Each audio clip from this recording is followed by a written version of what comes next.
j'ai écouté sur ce plateau, qui est d'une indécence insupportable en ce début du XXIe siècle. Si on ne connaît pas l'histoire de l'Afrique, on se tait, on ne dit pas de bêtises sur le continent africain. L'idée de la victimisation, c'est quelle idée ça? Et il faut maintenant que sur le plateau, nous, on présente notre certificat de non-victimisation au blanc. C'est quelle idée ça, la victimisation? Comme on montre une seule trace de victimisation dans l'histoire de l'Afrique. Il faut avancer n'importe quel mot, qu'on est sur un plateau. La victimisation? Montrez-moi un seul exemple dans l'histoire de la victimisation. Non, laissez-moi parce que les gens font comme si l'histoire de l'Afrique, c'est la victimisation. Alors, par le passé et aujourd'hui, ici, qu'on me montre où est-ce qu'il y a la victimisation. Parce que les Occidentaux disent ça pour dénigrer et casser les mouvements par l'africanisme, que nous on répète ça sans aucune honte. Alors qu'on est sur l'Afrique Média, précisément, qui est même la preuve, qui est la démonstration que nous ne sommes pas des victimes. Voici un instrument qui a été monté par les Africains, Afrique Média, qui est la meilleure chose qui est arrivée au continent africain depuis au moins 20 ans, cet instrument. C'est les Blancs qui ont aidé à monter Afrique Média. Et le travail qu'on fait ici, c'est la victimisation. Avec les résultats que nous avons, M. Bungu, je crois qu'il faut qu'on soit un peu sérieux. Donc, moi, je n'ai pas à présenter un certificat de non-victimisation à un Blanc ou un Africain qui reprend ça pour lui. Bon, ok, moi j'assume, moi je suis un victimaire. Vous croyez que l'esclave qui était dans la cale du bateau et qui criait, il s'est victimisé?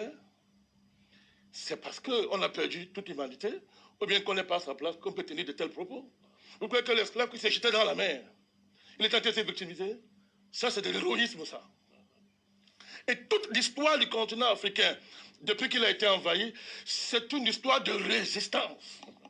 C'est la résistance qui est l'idée, qui est la geste, je n'ai pas dit le geste, qui est la geste majeure de notre histoire. Sinon, nous aurions disparu. Et je voulais rappeler ici que la première révolution contemporaine de l'histoire, c'était en Afrique, ce sont les Africains qui l'ont menée. Ça s'appelle Toussaint Louverture et Dessalines. C'était à Haïti, où ils ont effectué la première guerre révolutionnaire. C'est-à-dire, et l'ont gagné. Du temps moderne, pour la première fois dans l'histoire, l'esclave casse, bataille contre le maître et le tape. Ça a été fait par les Africains. Ça s'appelait Toussaint Louverture, les Dessalines et les consorts. Là où on l'appelait Saint-Domingue à l'époque. Donc il ne faut pas travestir l'histoire de l'Afrique pour les besoins d'une cause qui est légère et indécente. Alors, moi, l'honorable Samuel Motte a essayé tout à l'heure de se l'attraper. L'homme, il a bien vu qu'il était allé loin. Il a essayé de se l'attraper. Je suis désolé pour Célestin Djamène. Je suis désolé. Si vous êtes en colère contre certains Africains, faut pas je vous ai toujours dit ça, il ne faut pas généraliser. Parce que je vous donne l'exemple. Vous parlez de Bob Marley qui a chanté cette belle chanson que nous connaissons tous, Redemption Song, que vous avez fait, vous avez convoqué Bob Marley. Vous dites que Bob Marley a été émancipé, et c'est vrai, qu'il a tué. Lui-même. Vous avez dit lui-même? Oui. Vous dites ça, monsieur l'honorable? Oui. Bob Marley s'est tué lui-même? Oui, s'est tué lui-même en faisant la drogue. Vous écoutez ça? Bon, les Africains ont écouté M. Motte. Oui, bien sûr. Celui qui a tué Bob Marley, c'est l'agent de la CIA, c'est un blanc. Il a dit, avant sa mort. Il a dit comment il a tué, il a empoisonné. L'honorable Motte, je ne voulais pas vous... Je ne voulais pas vous... Mais celui qui a donné le cancer, c'est un agent de la CIA qui le lui a donné. Non, non, non, écoutez. Tout à l'heure, je vous dis, si vous ne connaissez pas l'histoire de l'Afrique, allez étudier. Tout à l'heure, j'ai dit que vous vous êtes racheté. Pourquoi vous voulez encore aggraver votre situation? Il aggrave son cas. Vous vous êtes racheté vous-même. Bob Marley, qui était un Africain très émancipé et libre, a été tué. A été tué par un agent de la CIA qui a confessé à sa mort: voici comment j'ai tué cet homme. Donc, M. Célestin Djamène, on peut être émancipé, on vous tue. Et nous n'avons pas à célébrer ça. Cette célébration, moi je me demande sur quel plateau je me trouve aujourd'hui. Heureusement que ce n'est pas tout le monde qui pense comme ça. Et heureusement que je connais le fond de votre pensée vous-même. Il peut arriver que les mots débordent de notre pensée, ça arrive. Mais nous sommes en train de célébrer la force. Les humains ne célèbrent pas la force. Ce qui fait l'humanité, c'est justement se démarquer de l'animalité qui est la force. C'est dans les champs animaux où le rapport de force, c'est le rapport de force de la brutalité. Ici, il faut que je t'attrape, je te mange. Les humains, ce n'est pas comme ça, ce n'est pas la loi des humains. On ne peut pas célébrer les gens qui sont violents, qui maîtrisent la violence. Et on vient dire que non, le rapport de force n'est pas notre faveur parce que les gens sont violents. Les violents sont des démons. Et l'effort de l'humanité, justement, c'est d'en finir avec ça. Et l'Afrique se bat pour ça. Quand vous regardez le temps historique de l'Afrique, Vous regardez, si on prend pour référence l'Égypte antique, vous regardez, mais le temps que nous avons subi jusqu'à présent, parlons comme ça, Célestin Diamène et Maître Maud, disons, si on prend l'esclavage arabo-musulman, 8 siècles, si on prend l'esclavage occidental, 300 ans, je crois, non, 400 ans et plus, prenons seulement ça, 800 ans, 400 ans, on est à 1200 ans, je relativise. On peut éviter la colonisation, 1500 ans. Ça vaut quoi dans l'histoire de l'Afrique? L'histoire de l'Afrique, c'est 1500 ans. On a 200 000 ans d'histoire africaine. Et plus, aujourd'hui, qui est connu, qui est entré dans l'histoire, dans la science moderne, on connaît 200 000 ans. Si vous prenez pour référence l'os de Shango, c'est une référence extraordinaire, reconnue par toutes les sciences dans l'histoire du monde entier. L'os de Shango, pour prendre seulement ça, c'était développé dans les régions du Grand Lac, qui démontre le niveau de mathématiques développé par les Africains. Il y a 200 000 ans. C'est un niveau universitaire. L'os de Shango, je prends seulement ce cas. Je ne reviens pas sur le lever de l'Iliaque, qui permet aux Dogons d'observer l'étoile de Sirius, vous comprenez, qui revient tous les 1360 ans, et qui suppose d'avoir déjà à l'époque des observatoires astronomiques de type très élevé, déjà à l'époque. Donc. Mais est-ce que ce n'est pas finalement alors qu'on ne dit pas ce que vous dites? On faisait la science pour la science. Qu'est-ce qui est contradictoire? Président Balakani. Qu'est-ce qui est contradictoire? Je veux démontrer simplement que ce cycle de déclin, parlons comme ça, de déclin, qui tourne autour de 2000 ans pour l'instant, 2500 ans de déclin, parlons comme ça, dans notre rapport avec les pays arabes et peut-être l'Occident, ça vaut quoi durant toute cette histoire que je suis en train de vous citer, ce long temps historique de près de 300 000 ans où on est au sommet de la civilisation? Je comprends bien. Attends, non, c'est pour dire quoi? Non, la thématique, c'est... Qu'est-ce que j'avais d'abord démontré? Écoutez, ce qui a primé sur ce plateau, c'est que nous sommes des victimes. Ça veut dire que pendant plus de 300 000 ans, on n'a jamais été victime. Et pendant le temps où nous avons affaire à l'Occident et aux pays arabes, on n'est pas victime. C'est la résistance. Et c'est l'histoire des grands résistants. Il me semble quand même que quand on fait l'analyse d'une histoire comme celle-ci, on ne privilégie pas la traîtrise, on privilégie la résistance. C'est ça qui sont sérieux. Pourquoi on prend la traîtrise pour justifier la colonisation? C'est pas normal. C'est ça que je dénonce.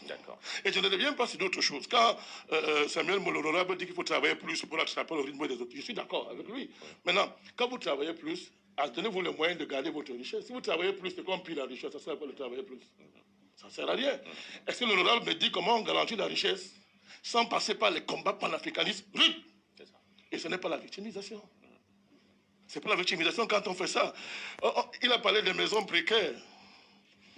Tellement il fait beau chez nous qu'on préfère les maisons précaires. Mais c'est pas vrai. Non, on s'accommodait des maisons précaires. Non, c'est pas vrai, honorable. C'est pas vrai. Regardez, si vous regardez l'histoire architecturale de l'Afrique, c'est faux. Nous sommes les premiers à avoir construit des maisons à étages. Et toute l'architecture moderne actuelle, et c'est démontré, n'est que la reproduction du génie architectural africain. C'est un fait. Les architectes américains le démontrent, le disent, c'est un fait. Allez voir les bateaux que nous fabriquons déjà à l'époque. Allez voir les bateaux. Vous allez voir. Donc, il arrive dans l'histoire des peuples qu'on connaît ce cycle descendant. Mais il ne revient pas aux enfants dignes d'un continent, comme c'est Saint-Germain qui est indigne fils de l'esprit, comme Maître Maud, de célébrer ces moments obscurs de notre histoire, indignes de notre histoire, en justifiant ce qui nous est arrivé. Non, mais je crois que tu nous as mal compris. Non, je vous ai bien compris, parce que vous avez célébré ça. Quand vous dites ceci, vous dites que il y a 60 ans, nous ne sommes plus commandés par quiconque. C'est pas vrai. Juste en 80, on menait des guerres de libération en Afrique. 80. Le Zimbabwe a été libéré quand? Lancaster a été libéré quand? La porte était finie quand? Ce sont des faits historiques. Si on discute les faits historiques, moi je me tais. Je ne parle plus. Non, allez-y. Ce sont des faits historiques. Donc pour dire que moi je ne célèbre pas ce genre de choses. Je ne célèbre pas ça, mon cher Mbungu. Donc, la situation de l'Afrique n'est pas comparable à celle de l'Asie. Je vois, on parle de la Chine. Mais vous voulez qu'on parle de la Chine? L'histoire de la Chine, ce sont les successions des cycles du capitalisme. La Chine, si on met de côté la révolution communiste incarnée par Mao Tse-tung, jusqu'à la mort de Mao, la Chine était un pays pauvre. Vous le savez, non? C'était un pays pauvre. Qu'est-ce qui fait lever la Chine? C'est parce qu'il y a un deal entre l'élite chinoise post-Mao et le capitalisme occidental. Deng Xiaoping. Merci. Occidental, où on fait de la Chine l'atelier du monde. Bah voilà. Écoutez bien, mais l'Afrique n'a pas encore ce privilège. Mais on essaie de ne pas l'avoir. Non, vous avez dit que c'est vous qui magnifiez le génie chinois. pour justifier que l'Afrique, nous, on se victimise. Moi, je vous démontre que je reconnais que les Chinois ont fait des efforts, c'est évident. Il y a la révolution communiste, mais je vous dis que ce n'est même pas la révolution communiste qui a rendu la Chine riche. Parce que dès on peut dire, si le chat est gris ou noir, pourvu que la table a souri. Autrement dit, introduisons chez nous le capitalisme. Ça, c'est un deal non dit ouvertement qui entre le capitalisme dans son cycle d'expansion. En ce moment-là, qui fait qu'il y a un consensus que la Chine devient la télé du monde. Et tout le monde investit en Chine. La preuve, dès que la Chine maintenant dit, OK, non seulement je ne suis plus dans l'atelier, je vais devenir la première puissance mondiale, que vos Occidentaux, ils déclarent la guerre à la Chine. C'est là où on est aujourd'hui.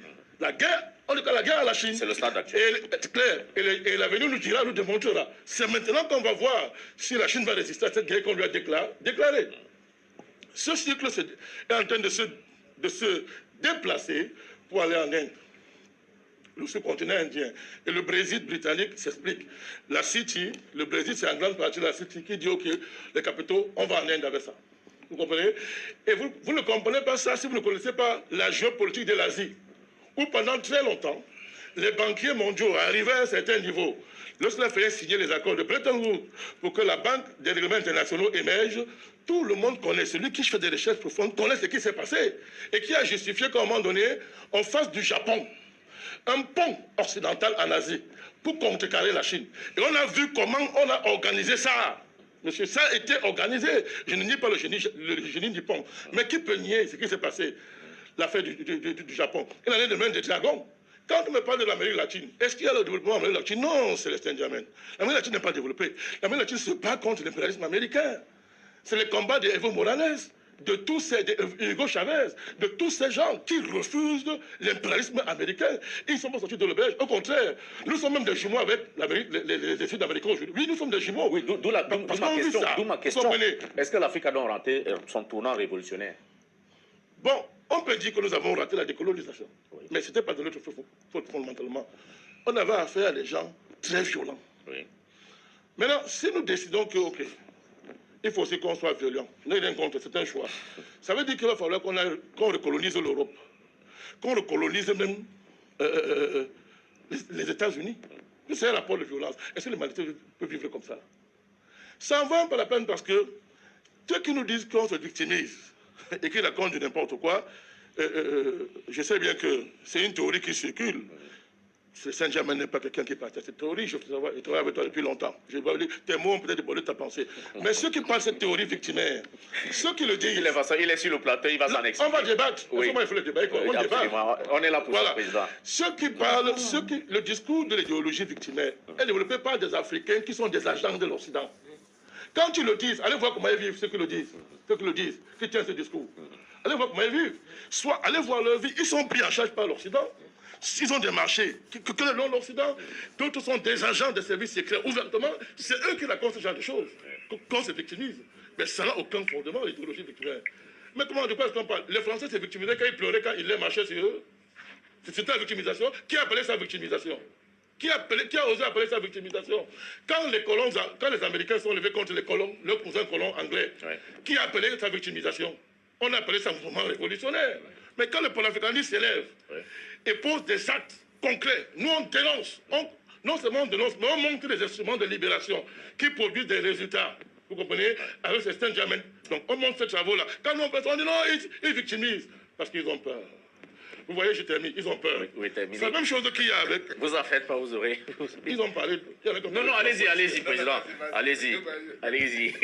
C'est comme l'idéologie, c'est qu'on appelle aujourd'hui la théorie du complot. Dès que vous tenez un discours qui va contre Rothschild et tous les brigands internationaux qui veulent détruire le monde, on dit que vous êtes un complotiste. Et les gens se battent nuit et jour pour éviter qu'on les traite comme ça. Il y a une censure terrible sur Facebook, YouTube. Personne n'en parle. Ça aurait été les pays africains. L'autocensure? La censure officielle. D'accord. Les gens font des sites interdits. Vous dites un discours contre Biden à l'heure actuelle. C'est censuré sur Facebook. Mais Maître il le sait très bien. Il le sait très bien. Pourquoi on fait tout ça? Donc, nous, maintenant, on va se justifier tous les jours. Non, je ne suis pas complotiste. C'est la même chose, mon cher Bongo. L'idée du sous-développement renvoie à l'idée que avant la colonisation, l'Afrique avait atteint un niveau de développement très avancé par rapport à l'Europe. C'est connu. C'est connu, c'est démontré. Donc, non, c'est connu, honorable, c'est connu, il n'y a pas de débat là-dessus. Les travaux scientifiques faits par des Européens le démontrent. Donc, on dit que nous sommes sous-développés, pourquoi? Parce qu'il y a eu la parenthèse, si on prend la colonisation, il y a eu un arrêt brutal, pas la violence, parce que des gens sont venus nous trouver. Est-ce un crime de ne pas être violent? Est-ce un crime de ne pas avoir pour civilisation la violence, y compris contre le ciel et la terre? Est-ce un crime? Ce n'est pas un crime. Ceux qui sont venus parce qu'ils sont violents, ils nous ont colonisés, ils ont stoppé ce développement. Et ça se connaît. Ils ont stoppé, on sait quand cela s'est arrêté. Ils ont stoppé ce développement et nous avons lancé des combats de résistance. Et globalement, on s'en sort très bien, M. Bongo. On s'en sort très bien. Il n'y a pas à rougir par rapport à ça. Vraiment, il n'y a pas à rougir.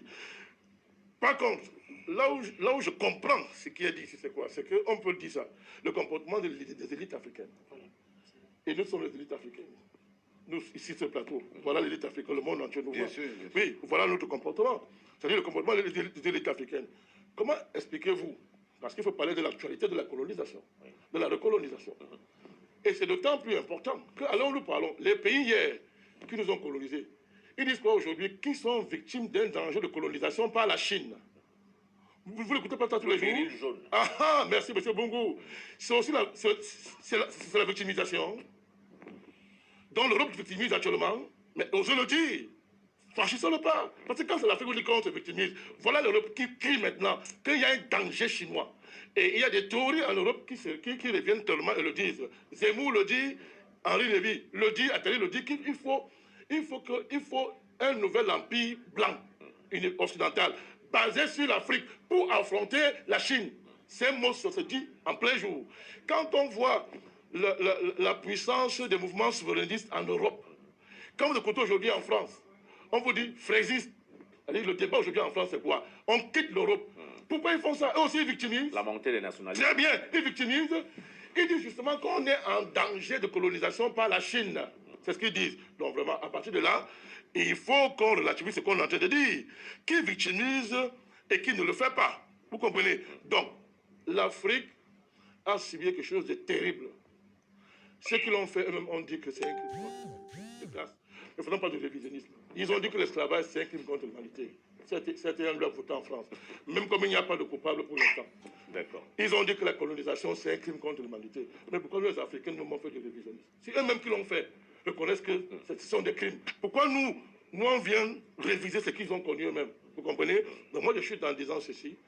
Les élites africaines, les élites actuelles africaines, qui sont pour la plupart fabriquées par l'Occident, et c'est vrai pour toutes catégories confondues, dans les milieux de l'opposition, c'est même encore plus pire actuellement, dans les milieux du pouvoir, dans les milieux religieux, on a vu le comportement des catholiques africains avec ce qui s'est passé avec ce que vous appelez pape. On l'a bien vu. Quand c'est les présidents africains, les Africains peuvent les tuer. Mais quand c'est le pape, ils disent que prions pour le pape. Parce qu'ils se disent que nous prions, et quand ils disent non, prions pour le pape, vraiment, il faut que Dieu le soutienne. Quand c'est les présidents africains, il faut les lapider, il faut les tuer. Il faut les tuer. Donc on voit tout ça. Qui peut expliquer pourquoi, alors nous parlons, aucune élite africaine, les mouvements politiques africains ne valorisent pas le fait que l'Afrique a vaincu le Covid. Pourtant, c'est l'événement-là. Pourquoi personne n'en parle? Quand vous dites rien, alors que la guerre des vaccins commence, on est dans le vacciné. Les élites se taisent. Religieuses, tout le monde, personne ne valorise ça. Personne. On voit bien que l'Europe est en train de se confiner. C'est la faute à qui? Mais parce que justement, donc, ce n'est pas l'Afrique, ce sont ces élites-là. Et nous, on parle. L'élite africaine? Oui. Mais vous n'avez pas, on est bien d'accord. Vous n'avez pas confondre ça avec nous qui parlons. Parce que quand nous parlons, on dit qu'on se victimise. Quand nous on dénonce, on dit qu'on se victimise. Quand nous, je vous dis qu'actuellement, là, l'événement de ce début de siècle, c'est la victoire de l'Afrique sur le Covid. Alors qu'on nous a dit qu'on est mort, on est fini. Que c'était les capotes, les oui. Et on l'a fait sans vaccin. Sans des remèdes spectaculaires. Mais voilà les gens qui sont en train de patauger dans les confinements, le deuxième confinement. Ils pataugent avec le deuxième vague. Mais voilà l'Afrique qui n'a aucun problème. Mais on vient de vacciner. Parce que des voix politiques fortes n'existent pratiquement plus. Au niveau de l'élite, au niveau de la classe politique. Le leadership politique. Bien sûr. C'est la question que je vous avez raison, monsieur. Merci. Merci.